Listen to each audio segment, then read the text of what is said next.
Hello, welcome to another episode of Farming TV. Today we're doing a developer note sort of video because we don't want to do an interview this month, so we'll be discussing Operation Supremacy. We have a different and unique world today, with nice, beautiful animations behind it that makes me look incredibly white. I swear to God, if you don't... Oh, fuck, mistake. Oh, that was a mistake. Oh, that hurt. Oh, my back. That was a mistake. Damn, you alright? But we're doing another fucking take. I swear to God, I've actually hurt myself. Yeah, sure we are. Yeah, so is this connection good? Fucking kill yourself. Well, let's not get aggressive. We got work to do, so I guess let's get into the questions. Yeah, you ready for the I'm first still one? hurt from the first take, you know. Yeah, but like we're on a schedule here. Come on. Okay. Alright, whatever. You ready for the first question? Sure. Yeah, so our boy Glibcollar asks, question for the QEA. What will happen to the UEA's weapons? crazy. Yeah, okay, right. I'm sorry, but let's go. What will happen to the weapon parts we have on items with the addition of R&D? Tech refunds to everything that's been issued inside your inventory and on your weapons. And follow-up question, and I'm personally massive fan of this one. What do you think is the best generation for bombing anti-Forgans? I think, honestly, bombing Unti-Forgans, it's a mindset. You gotta adapt, quantifies.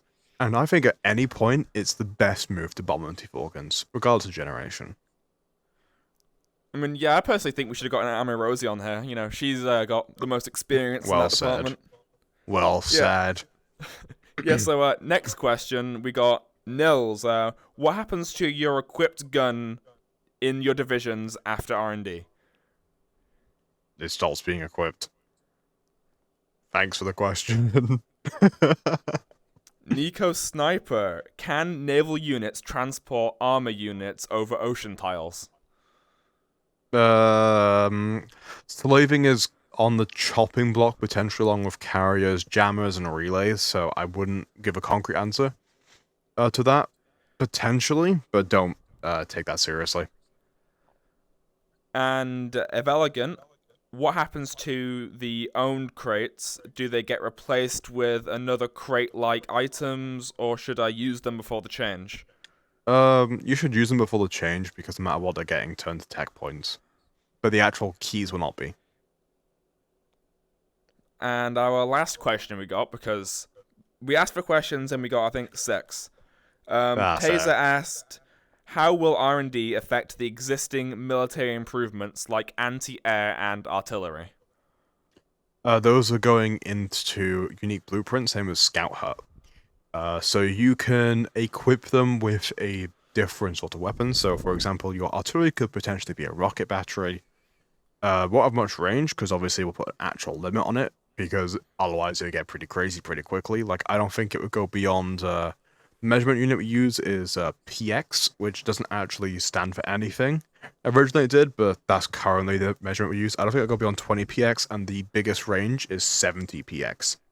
So, not that big range, really. Maybe inside Europe it'd be effective. And I will probably put in a graphic up ran about when he said PX. You probably saw it already. Penis. Yeah. And that is that is everything. We didn't get any other questions. I guess That's crazy. I guess from now on we ball. I mean, no, I guess from now on we just yap. I guess we yap, yeah. So I guess first on we could go for the blueprints, because people didn't ask anything about the blueprints, like crafting them, anything, the parts, how you get them. Crazy. So how exactly do you craft a blueprint, and what are the simplified steps to get to the final blueprint? I mean, we don't really have the command set up yet, but we have images being made. Ooh, there's one probably behind me or floating on my face or up my asshole, who knows.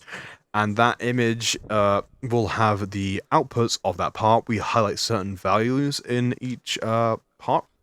You can roll the parts through technology, which is not tech points. It's a form of research into an R&D object, I guess you would call it, and those objects can be traded. And those objects can also be scrapped if you don't want to have them. We're going to use a paginator menu, so that thing's going to probably end up looking absolutely horrific unless you start scrapping stuff or exporting your outdated models. You put those parts together and make it a final product. Each part has to be assembled in a different city. Those cities use productivity local to that city, so the Untiforgan's city provincial level processors is coming, I guess. Go fuck yourself. Going together into an assembly plant. The assembly plant is where the actual final finished item will go. So, for example, say you make something called the Cum4. I'm not going to use that analogy because that'll be good for the kids. Let's say you use something called the Wonk 5, and the Wonk 5 has 9 different parts. So across 9 different cities, we'll be making subparts that's stored inside your armory. You would also have to probably scrap stuff inside your armory to not make it into a paginator hell. So again, up to you to actually maintain that. I'm not going to maintain it for you. I'm just going to make a paginator. Put it together out of an assembly city. How much assembly productivity cost goes through there. Yada, yada, yada. Then you have it. You can equip it to a division. Be that navy, air, armor, or an improvement. Like, for example, scout huts, artillery, barracks. Not barracks, anti-air. So what you're saying is, for every time you successfully research a new part, you get a item like a weapon in the current system, and it just goes into a massive infinite paginator list of them, and it's up to you to get rid of the ones that are completely trash, and you get to keep them, forever. Can you reuse them in multiple blueprints if you want to? Yes, as long as it's in the same generation and the same type. So if I roll like a Gen 3 fighter tank engine, there's nothing to prevent me from putting that in other Gen 3 fighter craft. And some parts are universal, like for example antennas, transmitters, and generators. They're all universal, which means they can go on any type of blueprint in that generation.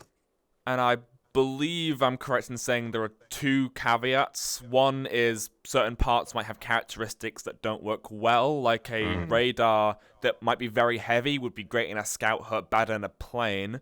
And the other caveat is, if you have a bomber, for example, or a submarine that requires 8 weapons, you can only use 1 per blueprint once, so you'd need to roll 8 individual weapon items to then build the blueprint. You can't just use the same one 8 times. And then the weapons are made as well, the same as a vehicle. So, for example, if you want to make a air-to-air missile, you have to then roll the parts for the missile, then you have to assemble the part with the same process. As you can imagine, this entire system gets increasingly complicated, and less, easy to deal with on your own unless you have a lot of cities to start with. I'm going to have to do that take again. What, repeat the question? Well, the entire thing from the start. Okay. Yeah, repeat the question. And I believe I'm correct in saying that there are 2 caveats to this. One is that if you get, for example, a radar dish and it's very heavy, you could use it in a scout hut or a plane, but you wouldn't want to use it in a plane because it would be too heavy. And the other caveat, I believe, is if you have, for example, a submarine that requires 8 missile blueprints, you can't use the same one 8 times. You have to develop 8 missiles individually. And then each of those missiles also has a different generation. You can only use weapons from the same generation on the same blueprint. However, weapons are listed as changeable. So if you bring them into, say, a barracks or anywhere else, if it's an infantry division, you can change the equipment there. But that's just an example using infantry. So if it's a shipyard, for example, with the submarine, you can quickly retrofit that design to not change the actual submarine, but you can change the weapons because the weapons are an individual thing. So it makes those much more easy to retrofit and upgrade over time. Also, like for example, if you're trying to go into like anti-submarine capabilities, using submarines as the example, you would probably equip your air force with certain weapons to deal with that. Versus if you're going for land or ground targets, then you would change out the weapons there. That's how you can have like a multi-role vehicle. But underneath each weapon is a bunch of other sub parts to the part, the same as a vehicle. Now, obviously, you could import weapons from other countries. That's easy to do, and because of the aforementioned retrofitting system, you can just slap them on, as long as they're in the same generation. And in most cases, actually, as long as they don't weigh too much, you can slap them across different vehicles. A lot of this like modularity is a byproduct of the system's designed speed and efficiency to program, as a plus side for you obviously being the universal nature of most of these parts. But a missile should generally behave as a missile on everything besides already listed unique things. So for example, any air missile, air-to-air missile, should work on any air-to-air airframe. Any submarine, because submarines listed differently, would work on any submarine from the same generation. Less universal. Any armored missile work on any armor, so on and so forth. Yeah, so just to like simplify and clarify that just for the people at home, obviously. So you develop missiles as their own research blueprints, the parts of the missile go together. So you could develop, for example, a air-to-air missile and an air-to-sea missile and a torpedo for taking out submarines. And you develop those weapon blueprints, and those blueprints can be equipped to planes, but the difference is a plane and a weapon are almost separate. You can take the plane down into the airfield and take the air-to-air missiles off, and then put your torpedo missiles on, rather than have to make an entire new plane blueprint from scratch, if I'm getting that correct. Yeah, as long as the capability is listed as air to sea, or air to ground, or air to air, it will go on any air chassis because of the modularity of the system. And as long as both the weapon and the plane are the same generation, of course. Yeah, of course. Everything's all about generation. Which means you might have a unique situation where you'll invest billions into, like, Gen 3, and you won't want to leave because, well, I've already got all these extras here, I might as well just stay on Gen 3. You know, as a side note. Yeah. And moving on to exports, because obviously a lot of people out there are going to be wanting to import those premium Wunkus vehicles. So I believe, if I'm correct, importing works two ways. You either import the finished product, aka like a aircraft, a Gen 3 aircraft. If Wunkus is exporting a Gen 3, you can import the aircraft. You can import the weapons to retrofit onto it, and then you can field it. And then obviously you just use your own missile resources to fuel the missiles, or bombs for bombers. Or you can import a blueprint. But if you want to import your blueprint, there are two things with that. One, importing, there's only one of each blueprint. So if you produced a Gen 3 plane blueprint and I purchased it off you, it would be transferred from you to me. And additionally, in order to be able to produce the blueprint, I would also have to buy the lower down part blueprints as well. So if a Gen 3 had 8 blueprints together, or 8 parts to make the plane blueprint, I'd have to buy the finished blueprint and the parts as well in order to be able to produce it myself. You can make input of the finished blueprint technically as a fun caveat. But for example, I could export to you the way to make a jet engine as just a fun, unique individual part, and then you can put that in your own blueprints. But I now lose the right to that jet engine. So generally speaking, I imagine people will do that when it's out of date by their standards. But yeah. So the finished blueprints are more like the recipe for putting stuff together, and the real value is in the individual parts you have. A finished blueprint is just essentially what goes into the assembly province. That's it. So it's basically just the recipe down on the paper, whereas the actual value is in the individual parts. And those are the things that you want to sell for big cash. Because you can't produce the finished blueprint without the part blueprints as well. The finished blueprint being tradable is more so like a product than modularity, because again, we're going for speed. We want to produce the most content quickly.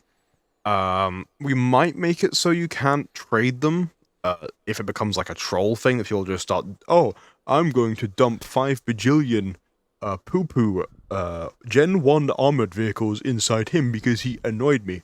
Well then, yeah, I'll probably end up fixing that. Well, not fixing it, but just disabling it. Yeah. Versus like the other blueprints that actually require research. So just for the clarification of people at home, the finished blueprint for the finished aircraft is nothing more than a recipe, and that alone doesn't allow you to create it. You need the subset parts as well.